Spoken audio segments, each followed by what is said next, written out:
Hi friends, welcome back to Sheetal Chandak vlogs. कैसे हैं आप सब लोग? Good morning to you all. Hope आप सब लोग अच्छे हों, आपका दिन बहुत बहुत बहुत शुभ जाए और मैं भी अच्छी हूँ। मॉर्निंग हो गई थी, रूटीन पूरा कंप्लीट हो गया है। मैं आज जाने वाली थी एक सैलून जिस पे कि मुझे हेयर का कोर्स करना है, क्योंकि मेरा, जैसे कि आप सब लोग मुझे जानते हो, काफ़ी टाइम से मैं आपसे जुड़ी हूँ, तो आप मुझे जानते हो कि मैं मेरे नेल्स का क्लास कंप्लीट करने ही वाली हूँ और ऑलमोस्ट कंप्लीट होने वाला है। सर्टिफिकेट भी मुझे मिलने वाला है, तो मैंने सोचा क्यों ना अब दूसरा कोर्स किया जाए, क्योंकि सीखने की कोई भी उम्र नहीं होती। मेरे हिसाब से किसी भी उम्र में आप सीख सकते हैं और जितना भी चाहे जब भी चाहे सीखना चाहिए आपको।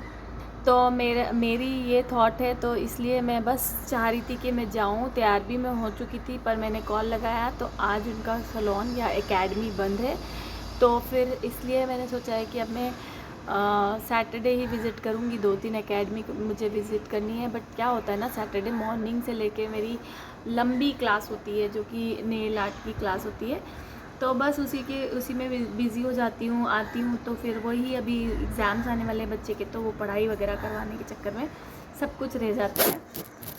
तो पता नहीं कब वो स्टार्ट होगा और कब मैं ट्राई करूँगी कि और सारी चीज़ें सीखी जाए, कब वो टाइम आएगा। पर मुझे लगता है कि सब चीज़ का एक टाइम होता है। कभी कुछ डिले हो रहा है तो आई थिंक हो सकता है कि भगवान जी ही वो काम को डिले करवा रहे हैं। तो ठीक है, जैसी भगवान की मर्ज़ी। तो बस यही मुझे आज तो यही था कि मॉर्निंग में खाना वाना बनाया, फटाफट बच्चे को भेजा। आज उसकी जो आँख है वो थोड़ी ठीक है, तो मैंने आज उसको स्कूल भेजा है, बिकॉज़ अभी आज या कल में स्कूल फ़ोटोग्राफ्स होंगे, जो कि ईयर एंड में होते हैं टीचर और प्रिंसिपल के साथ, तो वो एक मेमोरी के तौर पे हमें देते हैं। तो बस उसी वजह से मेरे को वो फ़ोटो चाहिए था। मैंने सोचा था वो फ़ोटो ले लेंगे, तो उसकी मेमोरी होगी कि हाँ, ये क्लास में आप इस स्कूल में इन टीचर्स के साथ में पढ़े हो। तो बस वैसे ही अपने पुराने दिन भी याद आ रहे थे। हमारे भी ग्रुप फ़ोटो होती थी और पे करना होता था जिसको चाहिए वो फ़ोटो। तो यहाँ भी सेम ही सिस्टम है, हम लोग 10 रुपये पे करते थे, यहाँ पर 150 या 200 रुपये पे करना पड़ता है, फिर हमें एक फ़ोटोग्राफ मिलती है। और ये सब चीज़ें बहुत अच्छी लगती है। बचपन से जो चीज़ें निकले हैं, जिस चीज़ को करके वही बच्चों के साथ हो रही है। मुझे लगता है माँओं की पढ़ाई कभी भी नहीं छूटती है, उनका चलता ही रहता है। पढ़ाना लिखाना, पढ़ना, फिर पढ़ाना, फिर बस सिखाना ही चलता रहता है। तो इसी के साथ मेरे को एक इम्पॉर्टेंट बात भी आप लोगों से करनी थी, बहुत ज़रूरी थी वो, कि जो हाउस हेल्प होती है उनके इतने नखरे पता नहीं क्यों होते हैं। मैं थक गई हूँ अब। मुझे ऐसा लगता है खुद के हाथ से काम करना ज़रूरी है, खुद ही कर लो काम। थका दिया है बिल्कुल इन लोगों ने।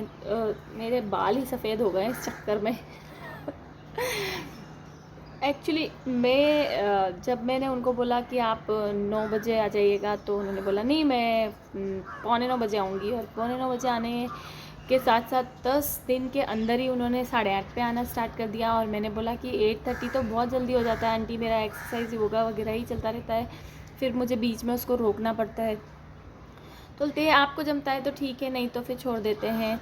तो कुछ इस तरह की बातें जब ये लोग करते हैं, पैसा भी दे रहे हैं हम, टाइम भी दे रहे हैं हम, इज़्ज़त भी दे रहे हैं हम, उसके साथ साथ आप हमें थोड़ी तो रिस्पेक्ट दीजिए। ऐसा लगता है कि पता नहीं हमारी कुछ बहुत बड़ी गलती होगी कि हमने इनको काम के लिए बोला है, और पैसे देने के बाद भी हमें हमें वो फ़ील करवाया जा रहा है कि नहीं, आपकी ज़रूरत है, आपका काम है, आपके घर पे आ रहे हैं, तो भाई ज़रूरत आपकी भी है, आप भी आ रहे हो, काम के लिए आ रहे हो, पैसा आपको भी कमाना है, सबकी ज़रूरत होती है, हमको भी पैसा कमाना होता है। हम भी जहाँ जॉब करते हैं बहुत पोलाइट वे में काम करते हैं, पेरेंट्स भी आते हैं, बहुत सारी कंप्लेंट्स होती है, ऐसा नहीं ऐसा वैसा, सबको ओके करके उस पर काम करना ज़रूरी होता है। पर पता नहीं क्यों यहाँ पर ये सब नहीं चलता है। यहाँ पर मतलब कि इंडिया में ये सब नहीं चलता है, या फिर बोल सकते हैं कि मेंटालिटी ऐसी हो गई है कि भाई हमारा दबदबा है, हमारा राज है, लगाना है तो लगाइए, नहीं लगाना है तो मत लगाइए, अपने काम खुद कर लीजिए। तो डेफ़िनेटली अपने काम सब लोग बहुत कर ही लेते हैं, मैं भी कर ही लेती हूँ।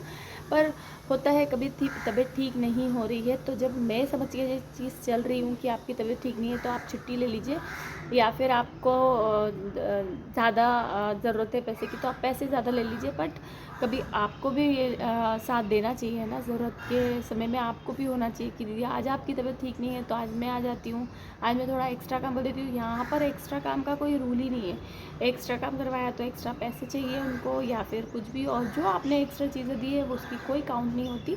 तो पता नहीं किस तरह का पैटर्न यहाँ पर चल रहा है मुंबई में, तो मैं तो समझ नहीं पा रही हूँ, क्योंकि वो लोग अपने हिसाब से घुमाने को तैयार होती हैं और उनका ऐसा रूल होता है कि नहीं, हम आपका कहना नहीं, आप हमारा कहना मानोगे तो ठीक है। बट ये गलत है, किसी भी फील्ड में ये गलत है कि आपको काम अच्छा नहीं करना है और उसके बाद पैसे लेना है, और पैसे लेने के साथ साथ आपकी धमकी, आपका आपका हिसाब का टाइम, ये सब कुछ गलत है आई थिंक।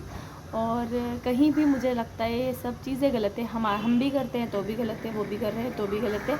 और मैंने कभी भी किसी पैसे काटे हैं, ना ही कभी मैंने कम पैसे दिए हैं उन्हें, हमेशा मैंने ज़्यादा ही दिए हैं। कल भी मेरी एक जो हाउस हेल्प आंटी है, वो बेचारे प्रेग्नेंट हैं, वो नहीं हो पा रहा है उनसे, तो मैंने उनको मना बोला है, मैंने कहा मैं कर लूँगी, आप आराम कीजिए। तो बोलती नहीं नहीं मेरे फिर पैसे, तो मैंने बोला मैं आपको दूँगी, और उनका पैसा बना उससे थोड़ा ज़्यादा ही मैंने उनको दिया, इसलिए भी कि वो बहुत अच्छा काम करती थी, उन्होंने किसी भी दिन एक्सक्यूज़ नहीं दिया मुझे। तो ऐसे लोगों के साथ तो हम भी बहुत कनेक्टेड होते हैं, इंसान ही हैं हम, इंसान आप भी हैं, काम आते हैं एक दूसरे के। तो कभी आपको ऐसा लगता है, कुछ लोग ऐसे हैं कि पैसे लेके छू जाते हैं, भाग जाते हैं, तो भाई ये तो दुनिया है गोल, कहीं ना कहीं तो आप मुझे मिलोगे। और 10-20 रुपये या 1-आध हज़ार के लिए मैं लड़ाई आपसे नहीं करने वाली हूँ, बट ये सबका अपना अपना ज़मीर भी होता है कि आप किसी के यहाँ पर काम करो या आप किसी के यहाँ काम करने जा रहे थे और आपने छोड़ दिया वो काम पैसे लेने के बाद, तो आप उसको इन्फॉर्म तो कीजिए, एटलीस्ट आप उसको ये तो बताइए कि हम कल से नहीं आएंगे, हमें ये प्रॉब्लम है, हमें पैसे कम पड़ रहे हैं, या हम दूसरी जगह में अच्छे पैसे का काम मिल गया। तो एटलीस्ट ये तो बताना चाहिए, मतलब कि ठीक तरीके से बता के जाना चाहिए। तो अभी क्या ही करेंगे, पता नहीं ये क्यों चल रहा है और क्या है दिमाग में उनके, तो ये तो मैं नहीं बता सकती। बट अभी मुझे लग रहा है, गुस्सा मुझे आ रहा है कि अभी सारे काम वालों को हटा के खुद से काम किया जाए। लेट्स सी, मुझसे तो हो जाता है, मैं तो कर भी लेती हूँ, बट वही है कि बहुत सारे काम और भी ज़्यादा रहते हैं, व्लॉग्स बनाना, एडिटिंग करना, ब्यूटी चैनल के लिए व्लॉग्स बनाना, एडिटिंग करना, बच्चे पढ़ाना, बच्चे को लेने छोड़ने जाना, तो बहुत सारी चीज़ें हैं। बट मैनेज करना ही पड़ेगा, क्योंकि अब कोई रास्ता नहीं बचा है, थक गई हूँ मैं इन चीज़ों से। तो एनीवेज़ ये सब चीज़ें तो चलती रहेगी। वीडियो पसंद आ रहे हैं कि नहीं आ रहे हैं आपको? ये पसंद आया तो please do like, share and comment. एक भी कमेंट नहीं आ रहा है, इतने सारे व्यूज़ आते हैं, कमेंट नहीं आते हैं, तो प्लीज़ कमेंट तो करके बताइए आपको अच्छा लग रहा है या नहीं अच्छा लग रहा है। नहीं भी अच्छा लग रहा है तो प्लीज़ बताइए तो सही एटलीस्ट। और फॉलो भी कर लीजिए चैनल को, किसी ने फॉलो नहीं किया है तो पेज को पहली बार देख रहे हैं तो फॉलो कीजिए। इंस्टा हैंडल भी आप देख सकते हैं मेरा, शीतल चांडक ब्लॉग्स के नाम से जो है वो भी, और इनक्रेडिबल मेकओवर के नाम से है जो भी। और मेरा एक और ब्यूटी चैनल है जिसका नाम है इनक्रेडिबल मेकओवर, तो वो भी आप फॉलो कर सकते हैं। चलो मिलती हूँ आपको नेक्स्ट वीडियो में, टिल देन जय Shri Krishna, bye bye, take care, see you guys, bye.